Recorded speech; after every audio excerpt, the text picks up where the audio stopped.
দৃষ্টি আকর্ষণ করছি, যে বিষয়টা বলবো সেটা আপনিও জড়িত, সংসদ নেতা জড়িত, 350 জন এমপির মধ্যে 349 জন এমপি জড়িত, শুধু একজন ছাড়া। আমাদের এই হাউসের একজন মাননীয় সদস্য,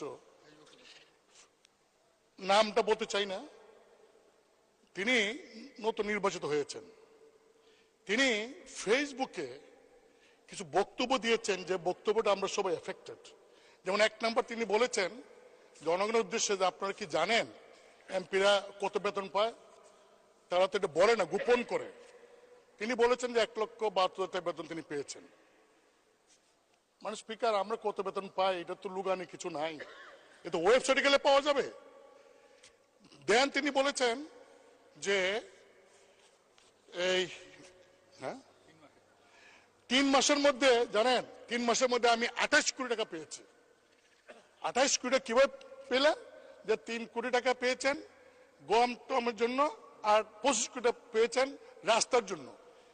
বলছে আপনি জানেন যে 3 মাসে আমি 28 কোটি টাকা পেয়েছি। মানে স্পিকার, এই যে 28 কোটি টাকা পেয়েছেন, এই কথা বলছেন, এই টাকা কি আমি পেয়েছি? আপনি মানে স্পিকার এমপি আপনি কি পেয়েছেন? মানে সংসদ নেতা প্রধানমন্ত্রী তিনি কি পেয়েছেন? কারণ এই আমাকে কিন্তু ইতিমধ্যেই ওই ফেসবুক দেখে অনেকে বলছেন যে 25 কোটি টাকা পাইছেন, এই টাকা কই? তিনি বলছেন যে 25 কোটি টাকা তিনি পেয়েছেন, আমরা তো পাই নাই। মানে স্পিকার, আপনি জানেন যে বর্তমান সরকার গত কয়েক বছরও আমাদেরকে এমপিদেরকে সুযোগ দিয়েছিলেন যে স্থানীয় সরকার মন্ত্রণালয়ে প্রতি বছর 4 কোটি করে, 5 বছরে 20 কোটি, এইবার বলেছেন 5 বছরের জন্য 25 কোটি টাকার প্রকল্প নাম দেওয়ার জন্য। মানে স্পিকার, আমি ক্লিয়ার বলতে চাই যে আগামী 5 বছরে আমরা কয়টা প্রকল্প করব, নাম দিছি আমরা, টাকার সংখ্যা তো আমার কোনো সম্পর্ক নাই। এই আমরা নাম দেই, এলজিডি তারা সার্ভে করে, তারা টেন্ডার করে, তারপরে তারা কাজ করে, বাস্তবায়ন করে।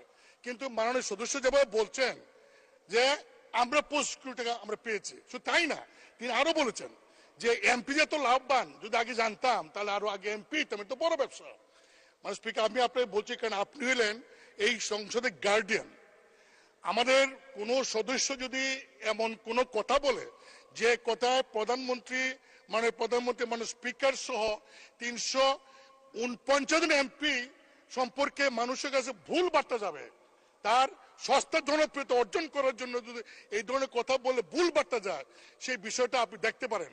মানে স্পিকার, কিছুদিন আগেও লোকসভাতে আচরণবিধির ভঙ্গের কারণে একজন ওয়েস্ট বেঙ্গলের একজন লোকসভার সদস্য মহিলা, তিনি প্রশ্ন করেছিলেন পার্লামেন্টে, দেখা গেল এই প্রশ্নটা যে কোন স্বার্থে বিনিময় করেছেন, তার মেম্বারশিপ নাই। আমি আপনাকে বলবো যে আমরা অনেক কথা বলবো, এখানে ডিবেট করব, কিন্তু এমন কোন কথা বলবো না, বলতে পারি না, অধিকার আমার নাই যে আমার কথা 349 জন এমপি তাদের ইজ্জতে যাবে, তাদের সম্পর্কে মানুষের মধ্যে একটা ভুল বোঝাবুঝি হবে। আপনি আমার কাছে মানে স্পিকার এটা আছে, পুরা রেকর্ডিংটা আছে, ভিডিওটা আছে, আমি আপনাকে পাইতে পারি।